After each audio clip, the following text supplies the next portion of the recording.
When I was teaching school in Michigan, I had a master's degree in speech therapy, and I think I was earning a little over $5,000 a year, and we needed 2 cars, but we could only afford 1, and so I came up with an idea of how I might be able to drive 2 cars for a small cost. I talked to the fellow who was who managed the Cadillac used car department. His name was Mr. Moses, and the company was Klett Cadillac out on Grand River outside Detroit.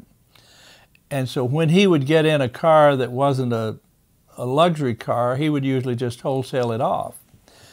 And for example, a Mercury might come in, trade in on a Cadillac, and he would just sell it to a used car dealer. And so I asked him, I said, would you be willing to sell me a used car, wholesale it to me? And he agreed, but see, I didn't have any money. So I went to the bank and I said, would you loan me a certain amount of cash for 90 days with the option to extend by just paying the interest? And they said, yeah, we can do that. And so the car, I think in particular, maybe a 2-year-old Mercury back then, you could buy for about $1,200. And so I would go to the bank, borrow the $1,200 and the tax, and pay for the car. And then every 3 months, I would have to pay interest and renew the note.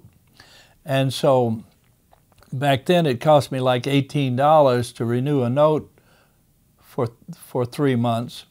And so basically, I was paying $6 a month to drive a late model car. And I thought, this is such a good idea. I'm going to explain to the teachers in the teacher's lounge how this works, because a lot of them driving the same type car were paying $100 a month. And so I'm sitting there kind of explaining this concept, and one of the teachers said, that's got to be crooked. And so I concluded that so many people, when they get anything that's actually a bargain, they think it's dishonest because they're so accustomed to paying through the nose.